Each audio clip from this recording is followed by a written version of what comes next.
Good morning. We are live. It is Writers Uncut. It is a weekly chat that I do with my friend Cheyenne Young, also a YA author, and I'm just gonna have her join us now. Oops, I waved. We're gonna go live together. Here we go. So this is a weekly chat, 9 a.m. Pacific every Wednesday. Good morning. Good morning. How are you? I'm good. You can't see it, but the cat's here too. Oh, good. She's up there. It wouldn't be a chat without a cat on a bookshelf. I know. That's her new favorite place to sleep all day. So. And you'll notice these beautiful stars on my bookshelf. I see them. I don't know. Aside from that, I don't know if you did something different, but it looks like you look very festive. Like I feel like it's Christmas time where you are. It is. I don't think I've done anything different, but I'm wearing a Christmas sweater, so yeah. Is it an ugly sweater or a regular sweater? No, it's a beautiful sweater. It says the Party Planning Committee. Nice. It's from The Office, and the ladies, Angela and Pam, or Jenna Fisher, they set it up, and it benefits a charity, so I had to buy one. It was my birthday gift to myself. Oh, I love that. Yeah. I was just at Target the other day, and I saw the ugliest ugly sweaters I have ever seen. It was ridiculous. Yeah, well, it's kind of sad now. I feel like ugly sweaters have been ruined because several years ago, 5, 6, 7 years ago, we had to go to thrift stores to try to find like a legitimate sweater that was ugly.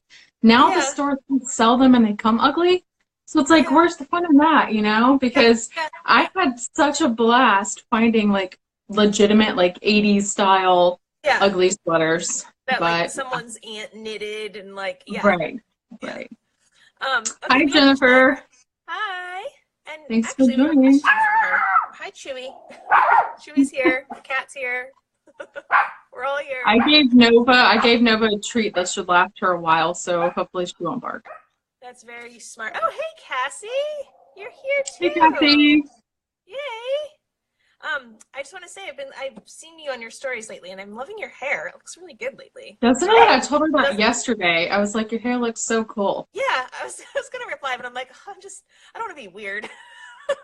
Well, I embrace being weird, but yeah, Cassie, your hair rocks. You really pull off that hairstyle like really well. Yeah.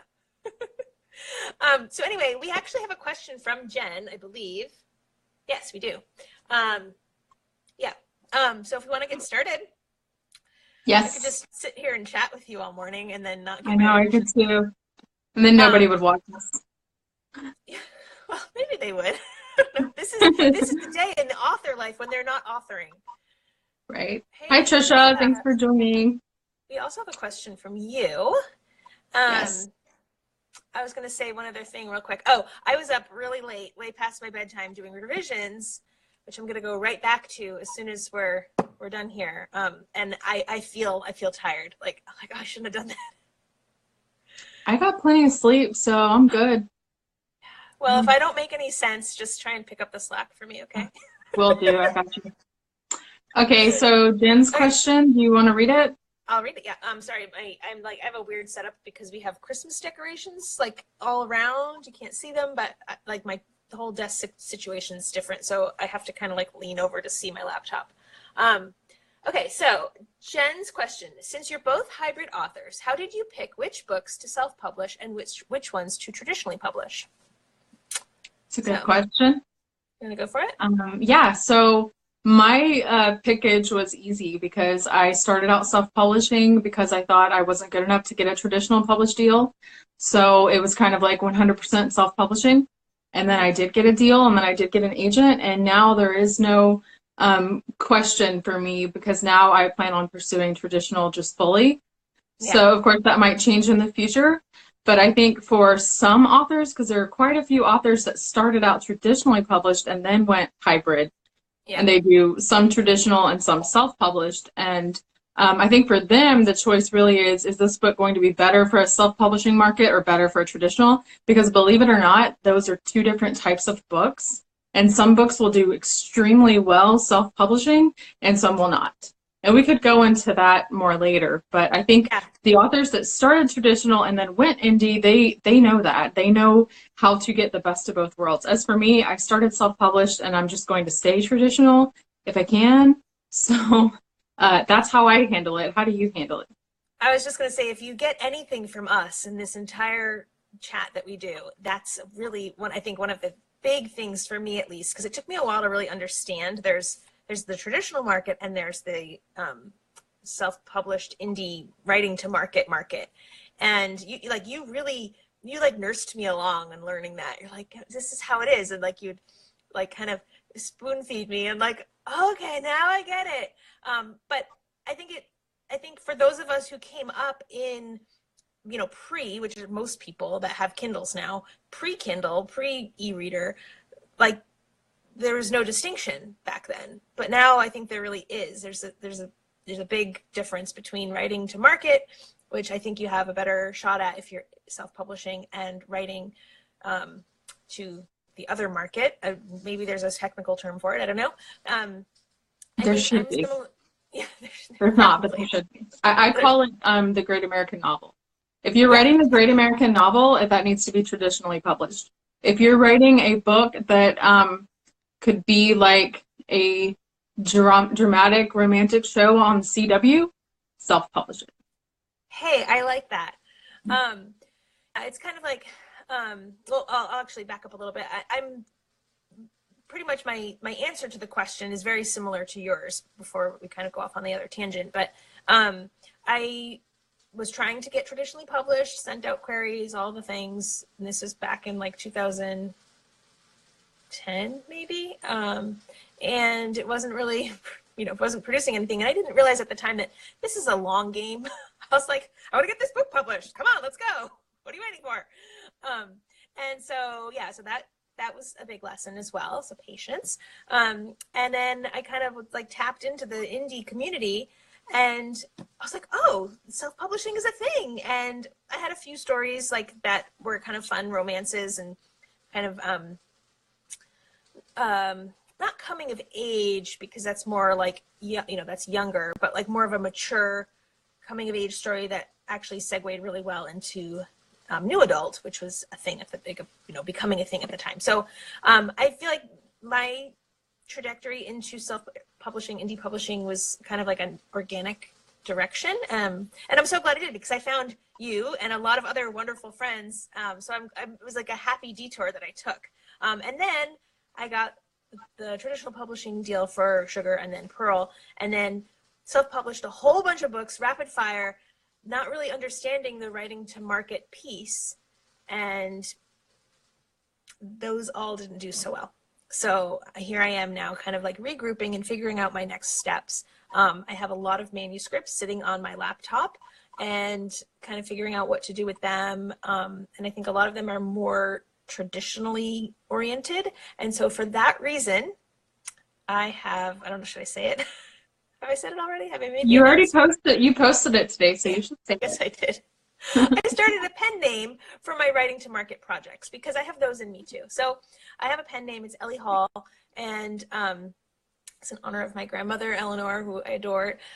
She's no longer with us, but so I did that, and I feel like I can kind of satisfy my need for creative control, for writing those like juicy kind of instant gratification stories where like there's a happily ever after, and then explore like the deeper, more powerful, resonant topics in my traditional. And that's always for me going to come first, because that's where my heart is. But the pen name's like kind of a side project, fun kind of when I have all this time that I have to do things. Well, we also discussed it at length, and I think if you want to, unless you start out very successful, I'm sorry, my screen keeps wiggling. It's my laptop. Unless you start out very successfully traditionally published, if you want to be a hybrid author, I would urge you to have a pen name and keep your traditional books under one name and your pen name books under the other, because for various reasons, this would be 5 hours long if I explained it all. But that's what Deirdre did. We've talked about it, we've thought about it. And those books you self-published last year, those were more Great American Novel books. They were amazing. They were very well written. They were beautiful books. but they weren't to market books. And so they didn't do as well as if they had been traditionally published. So now with your pen name, you can write the to market stuff. And I know to market, you might want to Google it. That's also would take a long explanation. But so I would say, you know, keep it separate. If you want to be a hybrid author, it really is the best of both worlds, and I love it. But keep it under two different pen names. And unless, you know, and I don't think we have any like New York Times best-selling major authors watching us right now. But if you start out super successful and then want to self-publish, that's different, and you should, because you've got a market and you can do that under your name. But if you're like us and you're starting out small, I would urge you to keep it two different pen names. And, you know, it might sound daunting at first too. And I think that was one of the things that kind of like put the brakes on the situation for me, was like, oh, if I have a pen name, I have to have like another whole brand, a whole other, you know, social media and promotion and marketing and all of that stuff. And it just felt like overwhelming. And I think nowadays we're so connected, and there's so much kind of asked of authors. Even if you're not a New York Times bestselling author, like we feel like we always have to be on and there and present. And that can really take away from our writing time, right? So I think for me, kind of what the decisive moment there was I was like, okay, for my traditional name, I'm going to have Instagram for my social media platform, do my newsletter once a month, and then, which is actually another question. And then for my pen name, I'm going to do Facebook and a newsletter, and kind of just try and keep it simple as possible, because really readers are there for the writing. They're there for the books. Like, it's fun to, you know, post pictures of the dog and all that stuff. But I kind of had to create some boundaries for myself, because I could just spend all day chatting on Facebook or posting on Instagram, and then I'm scrolling, and you can kind of get away from you. So I think hello, everybody. I'm so glad you joined us. So I think creating clear distinctions and a plan was really key in terms of me creating a pen name. But if anything, take notes on everything Cheyenne says, because she's a genius. So to recap the question, in case you're just joining us now, since you're both hybrid authors, how did you pick which books to self-publish and which books to independently publish? If we could both go back and kind of do it over, we would have created pen names right from the get-go and had our traditional stuff traditionally published with the agent and that avenue, and then do the pen names writing to market. And I think we should do a chat about writing to market. An entire chat, because I'm thinking of so much advice and so many things I'd like to say regarding that. It would take a while though. But we should do this separately, maybe in the evening, because we've talked about doing an evening Writers Uncut. Because I think a lot of people that want to watch us have work right now and they can't get on and watch. But there's very good reasons to have a separate pen name if you want to pursue both worlds. And I urge everyone to pursue self-publishing. Maybe I don't, because then you're more competition for us. But I would urge everyone to try self-publishing, because it is very worthwhile once you figure out the right way to do it. I like to just remind myself, like, the abundance mentality, like there's enough books and enough readers. And actually Joanna Penn was just talking about this on her 10-year recap as a indie author. Like, we're almost like a self-sustaining system, because obviously writers like to read, and readers oftentimes end up liking to write. So it kind of like we feed each other. So there's enough to go around. I just keep telling myself that. Well, and readers don't read just one book. They read lots of books, so. Yeah, exactly. Yep, good point. Okay, so, about the evening chat, raise your hand or throw a little emoji in the comment box if that's something you're interested in. And we've been trying to kind of figure out with our schedules when that might work, because it's a little tricky, you know, like we're both working from home right now. So it's like, oh yeah, we can just chat in the morning. But so let us know if you're interested in the evening chat. And shall we do, well, you know, let's open it up to questions. If you have any live questions, we still have a couple in the queue that we can answer. But if you have anything that you're burning to know about, you can comment below. And if not, we will move on to Patricia's question. I'll give you a second. We can start that one. My answer on that one is pretty short. Did you see it? Okay, good. All right, so Patricia Ty, am I saying your last name right? I've never known with the GH. Yeah, I have no idea how to say it. Yeah. Tiggy. There's probably some silent letters in there. Yeah. Well, my name, Deirdre Reardon Hall, is like crazy Irish. Like no one says it right. So, okay. Oh, did we say it right? Yes. Ty. Okay, Ty. Good. Okay, so your Awesome. question was, do you send out newsletters? If so, how often? Do you know if they are effective promotion-wise? Yes, I do. Oh man, there's two parts to this question, and I know that a lot of you, including Patricia, would know why, but I can't say it out loud. Yes, I send out newsletters. I send them out. I try to do every 3 months. I've heard that monthly is very effective, but I try to do, once a quarter just so people remember who I am. Mm-hmm. But as a traditional author, it's very hard to send out newsletters because I don't have much to say. I might have one book published a year, and maybe 6 months later it might go on sale or something. So, and I've read from all the gurus that are smarter than me, you have to send enough emails to keep your readers engaged so they don't completely forget who you are. But don't send so many that people get annoyed and unsubscribe. So I do every 3 months. I would like to do every 1 month, but I just don't have anything to say. And sometimes I feel like I'm grasping for something to say in my newsletter. So that's how I do it. I know you do it monthly, which is, I always love your newsletters. They're always very well written. And I'm like taking Really? notes so I can do it for mine. Yeah. That's funny because I did the same thing to you. I totally stalk your newsletter. Yeah, I do it monthly, but actually now I'm realizing I don't think I did one last month or the month before. I don't think you did. Yeah. So yeah, I think in my mind I was doing it monthly. I used to do it, I think, weekly, and now I do it monthly. But then I was self-publishing under my, my real name. So I had more to say, yeah. But I think I think I hit that point too. Where I'm like, what do I say? So I do a personal update, and then I started doing a highlight about one of my books, and it could be the audiobook release. It could be like a thing, a blog post that someone wrote that was really sweet. I just try and think of something related to one of my books. Oh yes, we could do that. And then I highlight someone else's book, which I think is just a nice way to kind of pay it forward. So I've started calling it hashtag writing, hashtag reading, or something. I don't know. I think came up with something. I used to put like smoothie recipes in there and just kind of like was grasping at like whatever kind of was interesting me at the moment, thinking maybe readers would be interested too. But yeah, I try and highlight something, dig through my computer and find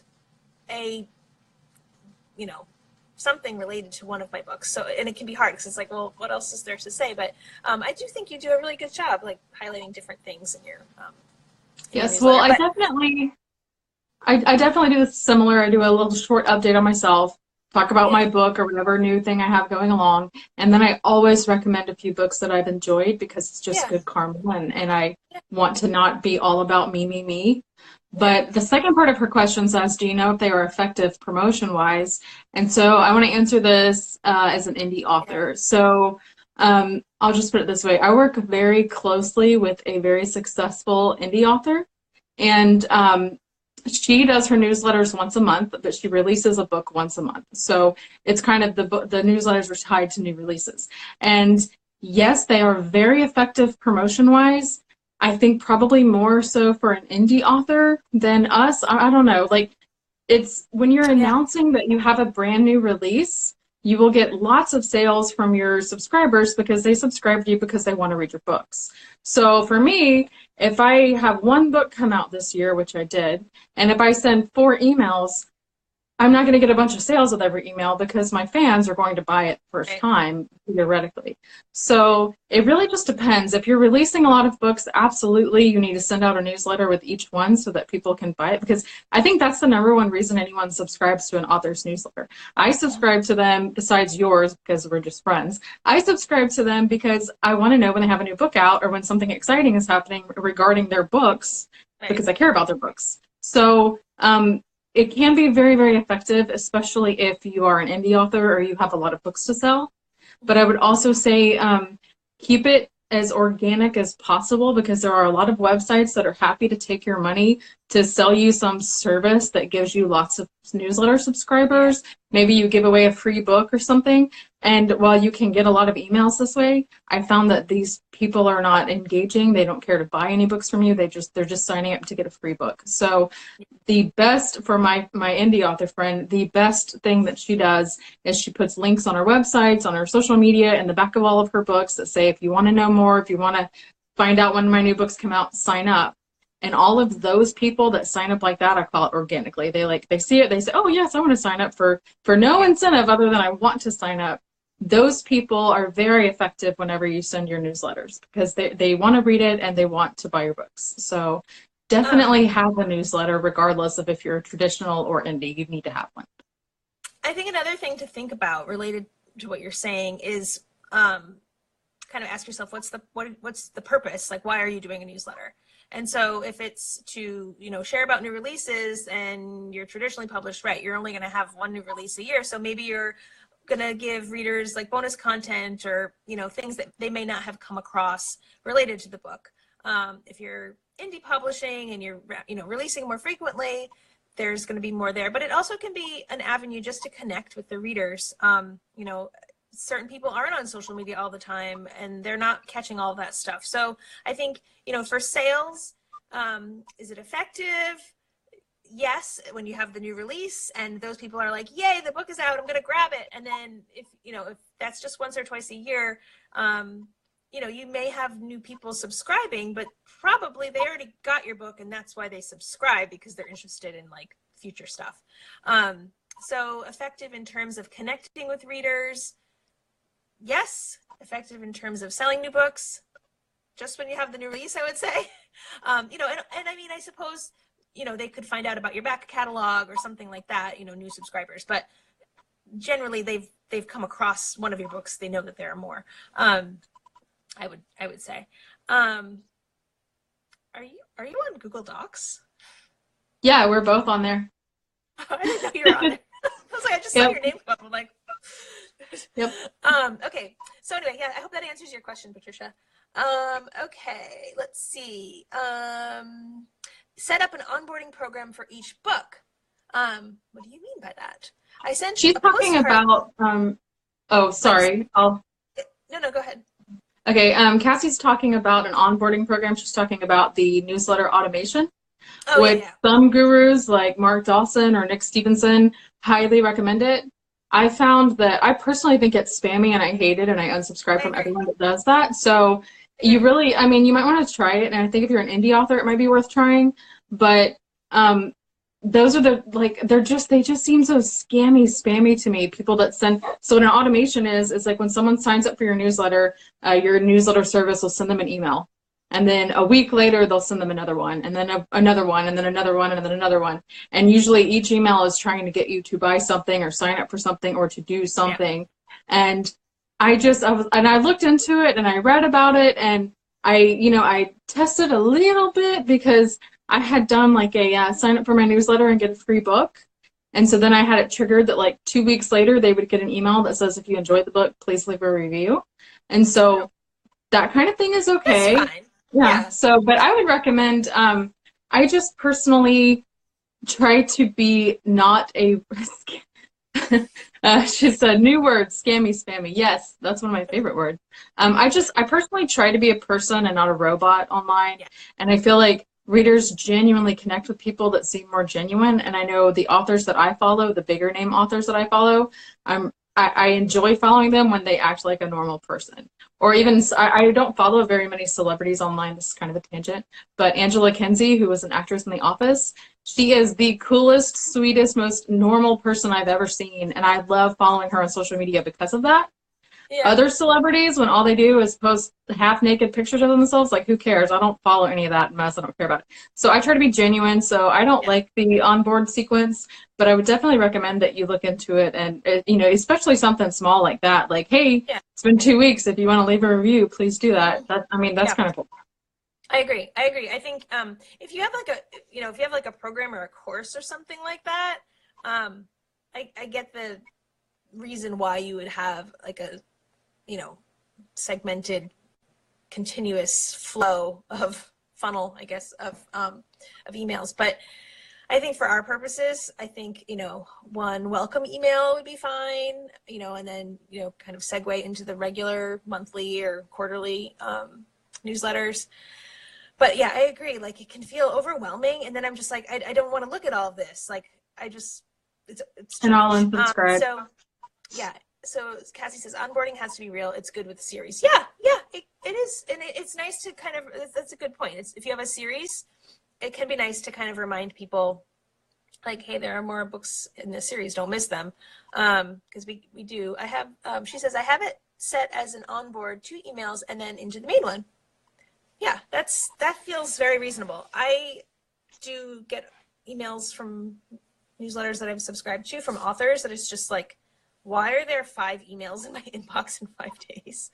Well, and you would be surprised. A lot of readers take a long time. I had a reader reply to an email that was sent like 6 months ago, a newsletter, asking like, well, the book's not on sale anymore or something. Like, why isn't it on sale? And I was like, lady, this email was dated 6 months ago. You just now read it? Like, what? So that it really, and I sent Deirdre an email like that, and I said, this is really interesting because some people don't check their emails constantly.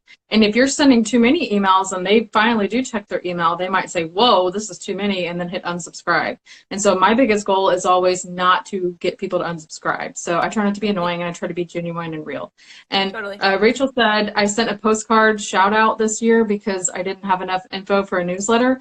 That's really awesome, but I'm wondering, what is a postcard shout out? Is that like a small newsletter? Because that's cool, and I like that. Right, or is it an actual postcard? I've sent actual postcards. Let's see. Cassie said something else. She can segment those that were interested in a specific book, can tie into it. Girl, you're on like some next level newsletter stuff. Well, if you read the Nick Stevenson stuff, because like I think she's researched all the stuff I have. She just actually implemented it because she's a rock star. I read it all and said, no, this is too much work. I'm not doing this. That's what I said too.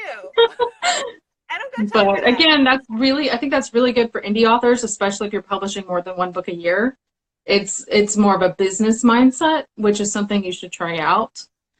For me, she's a marketing director. Are you off work today because it's the National Day of Mourning, Cassie? She probably is.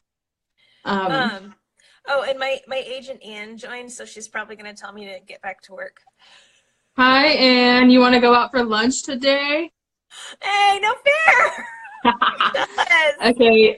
Rachel said exactly. It's a small email that looks like a postcard saying one important thing. That is amazing. That's so and cool. I wonder. I feel like I might have I think that's on MailChimp. I think I've seen something like that. I've just ignored it. But I'm going to start doing that because that's cool. Yeah, Rachel, tell us if it's on MailChimp or not, because that's what I use, and I'm actually really curious. I kind of like that. I like it a lot.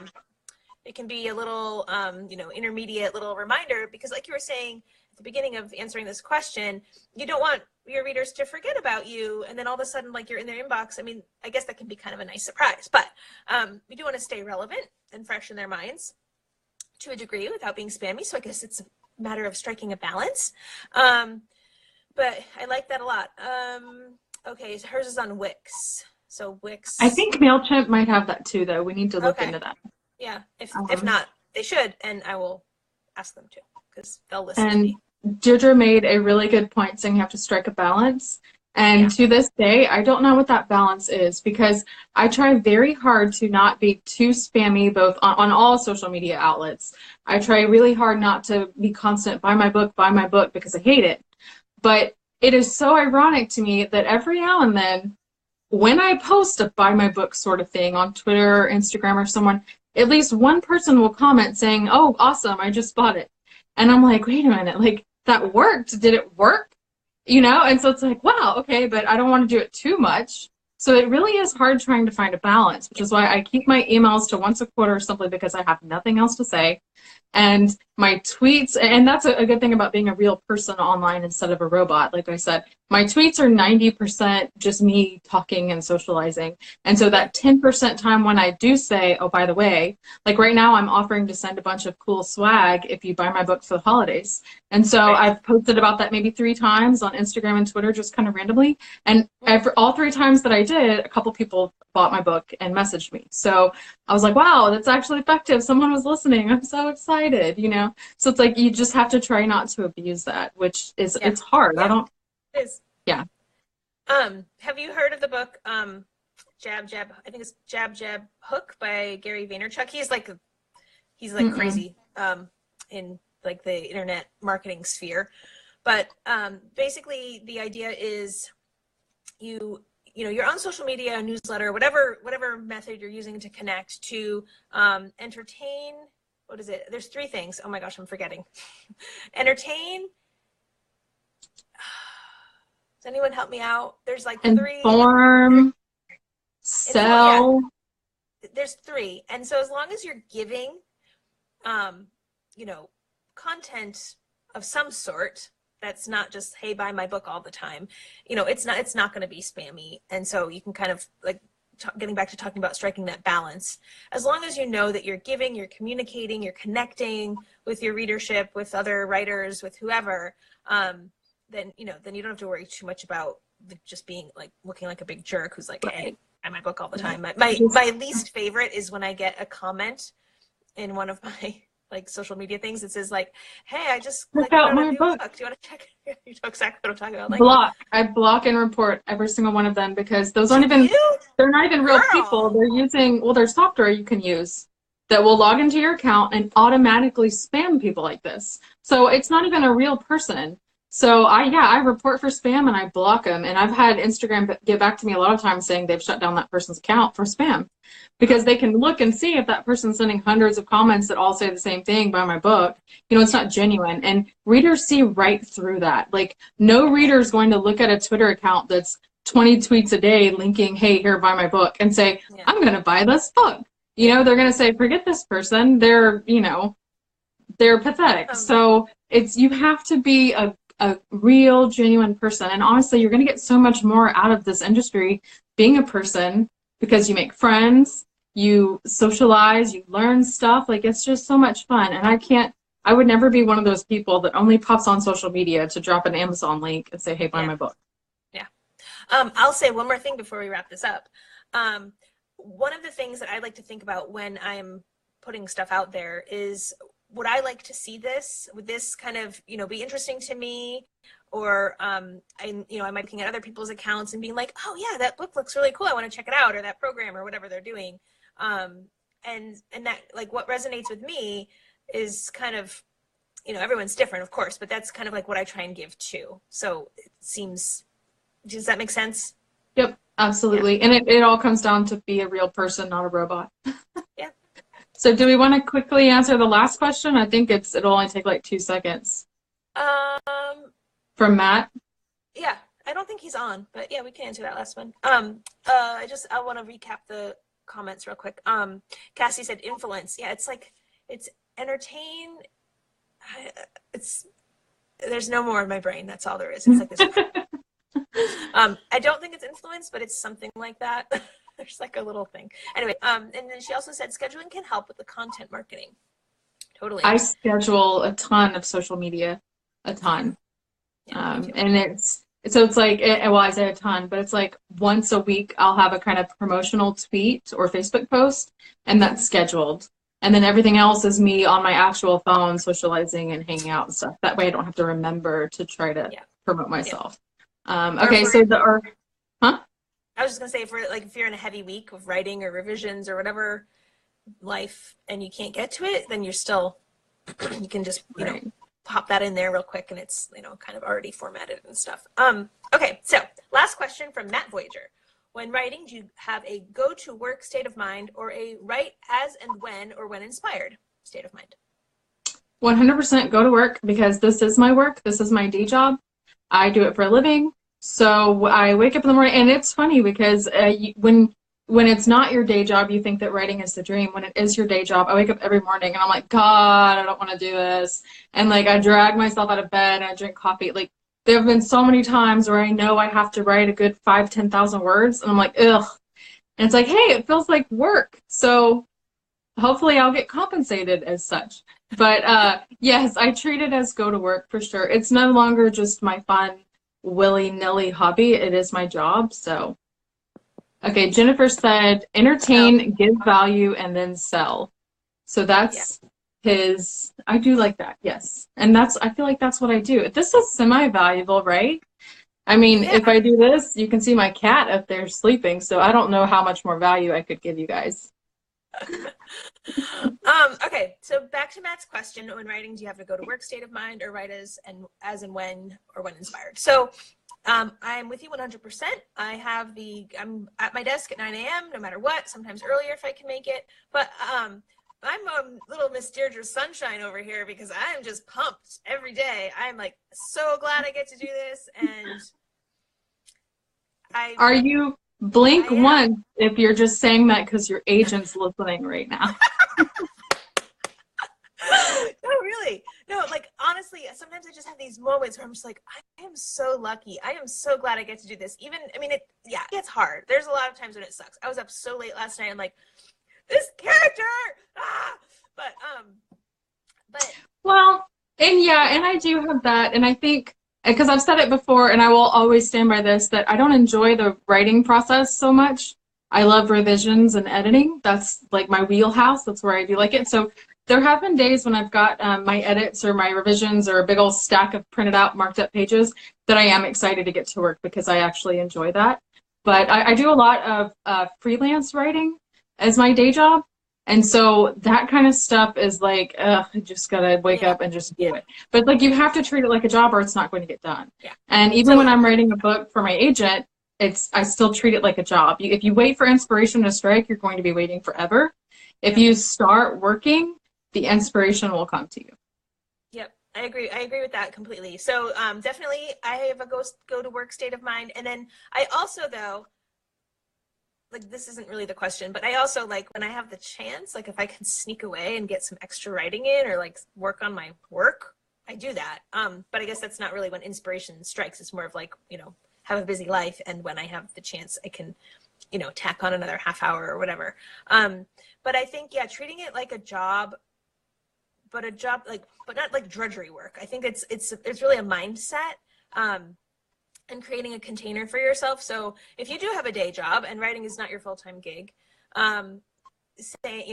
dedicating and being very deliberate about saying, okay, I'm going to put in 2 hours from 7 to 9 every night.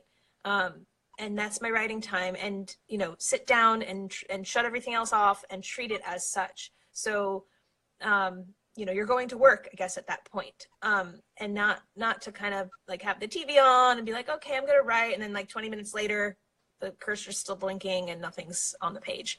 So kind of getting into that, whatever you need to do to kind of get into that headspace to write. Because I think I do agree, like the inspiration does come. And Matt, I know you've asked about like creating outlines,